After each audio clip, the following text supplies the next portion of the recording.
1 लाख करोड़ का देखिए लोग ऐसे पुटअप करते हैं ना, कहीं न कहीं इसका कॉम्बिनेशन नहीं मिलता है, कहीं न कहीं बैकअप नहीं आता है, कोई हिसाब नहीं मिल रहा है, कोई गबन थोड़ी है।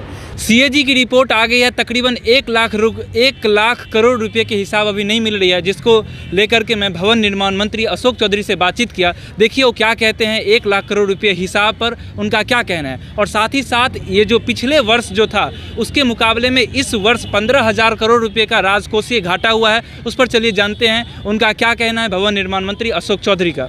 1 लाख करोड़ का सर अभी हिसाब नहीं मिल रहा है, तो क्या कहना चाहते हैं? नहीं, उसका 1 लाख करोड़ का देखिए लोग ऐसे पुटअप करते हैं ना, कहीं न कहीं इसका कॉम्बिनेशन नहीं मिलता है, कहीं न कहीं बैकअप नहीं आता है, कोई हिसाब नहीं मिल रहा है, कोई गबन थोड़ी है। वो तो एक जिसको बोलते हैं कि एसीडीसी का जो मिलान होता है वो नहीं हो पाता है, कहीं न कहीं नीचे से आता नहीं है, डिपार्टमेंट से नहीं आ पाता है, नीचे से नहीं तो किया जाता है धीरे धीरे, 2 साल 3 साल में उसको सबको एकोमोडेट किया जाता है। राजकोषीय घाटा भी 15,000 करोड़ से ऊपर हो गया है सर इस बार। नहीं, हम सीएजी की रिपोर्ट देखे नहीं है, इसलिए आप हमसे ब्लैक पूछिएगा तो हम इसका जवाब तुरंत नहीं दे पाएंगे, क्योंकि हम लोगों ने कल ही प्लेस्ड हुआ है सीएजी की रिपोर्ट, अभी हम लोग पढ़े नहीं। अग्निपथ को लेकर अभी भी विपक्ष जो है विरोध कर रहा है। कल मानसून सत्र का आखिरी दिन था, विधान परिषद में भी काफ़ी कुछ हंगामा देखने को मिला।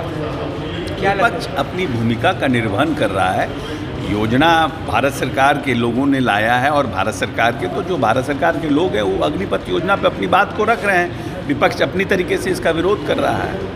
लेकिन और भी तमाम चीज़ें हैं जिसको लेकर देखा जा रहा है कि जो यहाँ पे पटना जो है स्मार्ट सिटी के मामले में 53 से लेकर 80वें स्थान पे आ गया, घट के स्मार्ट सिटी पे काफ़ी खर्च भी किया जा रहा है। नहीं, हमने इंडेक्स हमको जानकारी नहीं है, इंडेक्स पे हमको जानकारी नहीं है, इसलिए हम उस पर कमेंट नहीं करेंगे। बाढ़ की स्थिति भी सर बनी हुई है। बाढ़ की स्थिति हर साल बनती है, कोई नई बात नहीं है।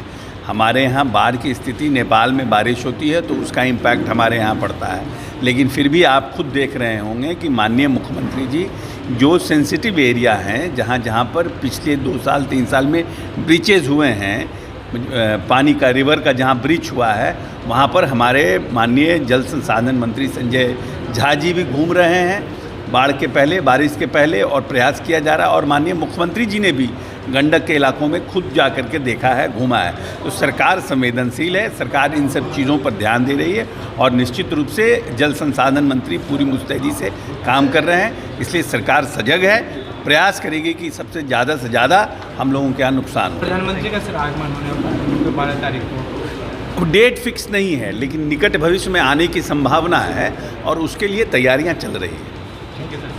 जैसा कि आपने सुना कि अशोक चौधरी जी कह रहे हैं सीएजी की रिपोर्ट अभी उन्होंने नहीं पढ़ी है, लेकिन ये जो मामला है कहीं न कहीं लग रहा है इसमें कुछ दाल में कुछ गड़बड़ लग रही है, दाल में कुछ काला दिखाई दे रहा है, क्योंकि 1 लाख करोड़ रुपए कम नहीं होते उनके हिसाब से। अभी उन्होंने सीएजी की रिपोर्ट नहीं पढ़ी है, और सारे जितने भी गवर्नमेंटल जो हमारी डिपार्टमेंट है उसके द्वारा सारा जो रिपोर्ट है अभी तक पेश नहीं किया गया है, जिसके कारण से ये 1 लाख करोड़ रुपये का जो अभी फैसला आया है, ये जो फासला आया है 1 लाख करोड़ रुपये का, ये सारे रिपोर्ट नहीं पेश करने के कारण आई हुई है। ये भवन निर्माण मंत्री अशोक चौधरी का कहना है। चलिए हमारे साथ आप बने रहे। मेरा नाम पंकज झा है और आप रेबल न्यूज इंडिया देख रहे थे। धन्यवाद।